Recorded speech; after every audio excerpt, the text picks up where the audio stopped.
அதிகமான பித்அத்துகள் மார்க்கத்தில் உருவாக்கப்பட்டிருக்கின்றன. இதை நீங்கள் பிரிவுகளிலே சென்று பார்க்கலாம். உதாரணத்துக்கு நீங்கள் எடுத்துக்கொள்ளுங்கள்.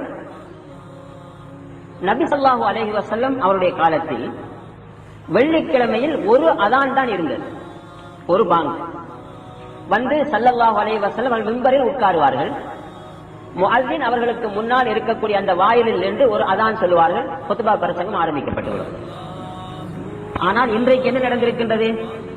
முழு உலகத்திலும் 2 அதான்களை ஏற்படுத்தியிருக்கின்றார்கள். வெள்ளிக்கிழமை 2 அதான் நடக்கின்றது. ஒன்று மிம்பரில் உட்கார்ந்ததற்கு பிறகு, இன்னொன்று அதற்கு முன்னால். இது பலவிதமாக. சவுதி அரேபியாவில் 11 மணிக்கு ஒரு அதான் சொல்வார்கள். வேறு நாடுகளில் வேறு விதமாக, இலங்கையில் வேறு விதமாக நடக்கின்றது. எனவே இதிலே முதலாவது அதான் இருக்கின்றது. இது மார்க்க விஷயம், இது பித்அத்தாகும். இன்றைக்கு நாங்கள் பார்க்கின்றோம், நடக்கின்றது. இதே போன்று வெள்ளிக்கிழமையில் சில பள்ளிகளில் முஅஸ்ஸின் மஹ்ஷர் என்ற ஒரு தாளை எடுத்து வைத்துக் கொண்டு அதை ஓதுவார். இதற்கு மஹ்ஷர் என்று சொல்வார்கள். இது மார்க்கம் என்று செய்கின்றார்கள், பித்அத். மீலாது நபியை கொண்டாடுவார்கள், இதுவும் பித்அத். ஸல்லல்லாஹு அலைஹி வஸல்லம் காலத்தில் இருக்கவில்லை. இதே போன்று பத்ரு சஹாபா என்று ஒன்று கொண்டாடுவார்கள், இதுவும் பித்அத் ஆகும். வுது செய்ததற்கு பிறகு இன்னா அன்ஸல்நாஹு ஃபீ லைலத்தில் கத்ர், இதை ஓதுவது சுன்னத் என்று எழுதி வைத்திருக்கின்றார்கள். எனவே இதுவும் பித்அத் ஆகும். 6வது, ரமலான் மாதத்தில் இரவில் நவைத்து ஸௌம கதின் அன் அதாஇ ஃபர்தி ரமலான ஹாதிஹி ஸனதி லில்லாஹி தஆலா, இந்த வருடத்தில் ரமலான் மாதத்தில் ஃபர்லான நோன்பை அதாவாக நாளை படிக்க நியத்து வைக்கிறேன் என்று சொல்வார்கள். இது பித்அத், மார்க்கத்தில் உருவாக்கப்பட்டவை. இதே போன்று தொழும்போது உஸல்லி ஃபர்ல ஸுஹ்ரி 4 ரக்அத்தின் முஸ்தக்பிலன் இலல் கஅபத்தி ஷரீஃபத்தி லில்லாஹி தஆலா அல்லாஹு அக்பர் என்று தக்பீர் கட்டுவார்கள். இது மார்க்கத்தில் புகுத்தப்பட்ட ஒரு பித்அத். 8வது, சில இடங்களில் மையத்தை அடக்கும் போது கபரிலே வைத்ததற்கு பிறகு ஒரு அதான் சொல்லுவார்கள், இதுவும் பித்அத். 9வது, நபி ஸல்லல்லாஹு அலைஹி வஸல்லம் உடைய காலத்தில் முஅஸ்ஸின் அதான் சொல்லுவார். சொன்னதற்கு பிறகு அவர்களின் பேரில் ஸலவாத்து சொல்லி துஆ ஓத வேண்டும். இப்படித்தான் கற்றுக் கொடுத்தார்கள். ஆனால் இன்றைக்கு என்ன செய்கிறார்கள் என்றால், அதான் சொல்வதற்கு முன்னால் ஸலவாத்து சொல்லி அதான் சொல்லுகின்றார்கள்.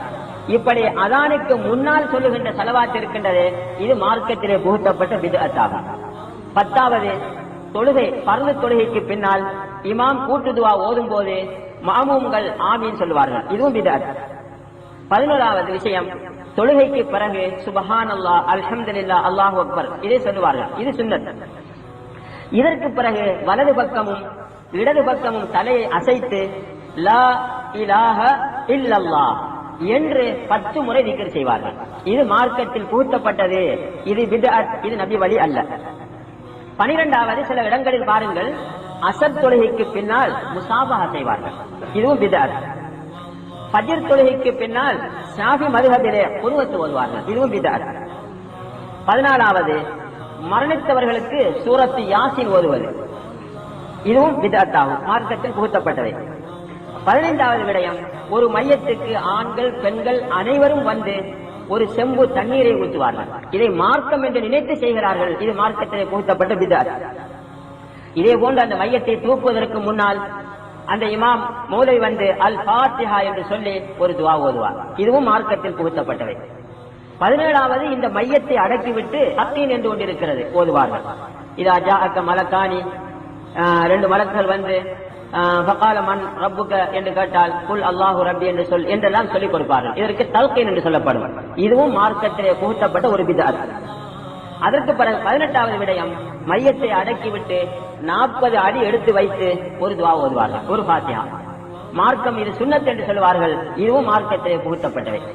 மையத்தை அடக்கியதற்கு பிறகு அப்ப கட்டம் என்று ஒன்று, முதலாம் கட்டம் 3, 7, 15, 40, கடைசியாக வருட கட்டம் என்று ஒன்று நடக்கிற இந்த சமூகத்திலே அதிகமான இடங்களில் நடக்கின்றது. இதுவும் மார்க்கத்திலே புகுத்தப்பட்டவை. இதற்கு குர்ஆன் ஹதீஸில் ஆதாரம் இல்லை. அல்லாஹ்வுடைய தூதருடைய காலத்திலும் இப்படி ஒன்று நடந்தது கிடையாது. 20வது ஒரு பித்அத் நடக்கின்றது பாருங்கள். ஒரு விழா, ஒரு நிகழ்ச்சி நடந்தால் இது முடிந்ததற்கு பிறகு அனைவரும் எழுந்து நின்று ஸல்லல்லாஹு அலா முஹம்மத் ஸல்லல்லாஹு அலைஹி வஸல்லம் என்று ஸலவாத் ஓதுவார்கள், எழுந்து நின்று. இதை மார்க்கமாக நினைக்கிறார்கள். அவருடைய நம்பிக்கை ஸல்லல்லாஹு அலைஹி வஸல்லம் அவர்கள் அந்த இடத்துக்கு வருகிறார்கள் என்று எழுந்து நிற்கின்றார்கள். இதுவும் மார்க்கத்தில் புகுத்தப்பட்ட ஒரு பித்அத் ஆகும். இதே போன்று ராத்திப், ஹத்தாத் ராத்திப், கூடு, கொடி, கந்தூரி, மௌலூத் என்று நடக்கின்றது. இவைகள் அனைத்து மார்க்கத்திலே புகுத்தப்பட்ட பித்அத்துகள். 22வது பராஅத் என்று ஒரு விழா நடத்துகின்றார்கள், ஒரு கொண்டாட்டம். இதே போன்று ஆஷுரா என்று ஒன்று நடக்கின்றது, 23வது பித்அத். இதே போன்று 24வது ரமலான் மாசம் வந்துவிட்டால் தராவீஹ் தொழுகை தொழுவார்கள், 23 ரக்காத்துகள். இது நபி ஸல்லல்லாஹு அலைஹி வஸல்லம் உடைய சுன்னத் அல்ல. இவைகளெல்லாம் நாங்கள் தெளிவாக தெரிந்து கொண்டால்தான் ஏனைய மக்களுக்கு இவைகளை எத்தி வைத்து அவர்களை இந்த நரகத்திலிருந்து காப்பாற்ற முடியும். 25வது விடயம், இந்த மதரசாக்களில் படிக்கின்ற மாணவர்களுக்கு, ஹிஃபுல் மதரசா, குர்ஆனை பாடமாக்கின்ற மதரசாக்களில் இருக்கின்ற பிள்ளைகளுக்கு அங்கு இருக்கக்கூடிய உஸ்தாத்மார்கள் அவருடைய தலைகளை மொட்டை அடிப்பார்கள். கேட்டால் இது சுன்னத் என்று சொல்வார்கள். இது மார்க்கம் அல்ல. ஸல்லல்லாஹு அலைஹி வஸல்லம் அவருடைய காலத்தில் இப்படி சிறு குழந்தைகளுக்கு தலை இறக்கும்படி சொன்னார்களே தவிர பெரியவர்களுக்கு அல்லாஹ்வுடைய தூதர் ஸல்லல்லாஹு அலைஹி வஸல்லம் அவர்கள் கட்டளையிடவில்லை. இதை மார்க்கம் என்று நினைத்து இப்படி பெரியவர்களும் மதரசாக்கள் படிக்கக்கூடிய மாணவர்களும் இந்த மொட்டை அடிக்கின்ற ஒரு பழக்கத்தை உண்டாக்கி வைத்துக் கொண்டிருக்கின்றார்கள். இதுவும் இஸ்லாத்திலே புகுத்தப்பட்ட ஒரு பித்அத். 26வது, ஹஜ்ஜுக்கு செல்பவர்கள் காபாவை வலம் வந்ததற்கு பின்னால் தங்களுடைய பின்புறத்தை காபாவுக்கு காட்டக்கூடாது என்று அப்படியே பின்னோக்கி வருவார்கள். இது மார்க்கம் என்று அவர்கள் ஒரு கண்ணியமாக நினைத்து செய்கிறார்கள். இதுவும் இந்த மார்க்கத்திலே புகுத்தப்பட்டது. இதே போன்று இன்னொரு பித்அத் இருக்கின்ற 27வது, பர்து தொழுகைகளை பள்ளியிலே தொழுதுவிட்டு என்ன செய்வார்கள் பாருங்கள், 1 அடி அல்லது 2 அடி முன்னால் வைத்து அதற்கு பிறகு திரும்பி செல்வார்கள். இதை மார்க்கமாக கருதுகின்றார்கள். இது மார்க்கம் என்று நினைத்து இதை உருவாக்கி வைத்திருக்கின்றார்கள். இது உலக விடயம் அல்ல. எனவே இதுவும் இந்த இதில் புகுத்தப்பட்ட ஒரு பித்அத் ஆகும். இதே போன்று 28வது ஒரு பித்அத் இருக்கின்றது. பெருநாள் வந்துவிட்டால் ஸல்லல்லாஹு அலைஹி வஸல்லம் அவர்கள் ஆண்கள் பெண்கள் அனைவரையும் ஒரு முஸல்லா, ஒரு மைதானத்திலே திரட்டி இந்த தொழுகை நடத்துவார்கள்.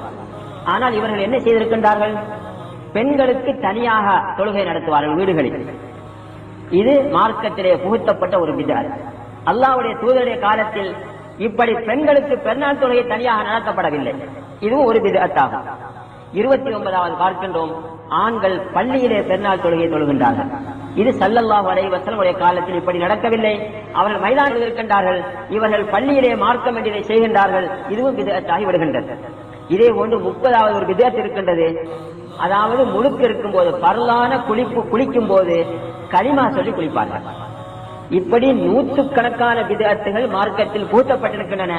நீங்கள் விளங்கிக் கொள்வதற்காக வேண்டி ஒரு 30 பித்அத்துகளை நான் உங்களுக்கு தொகுத்து தந்திருக்கின்றேன்.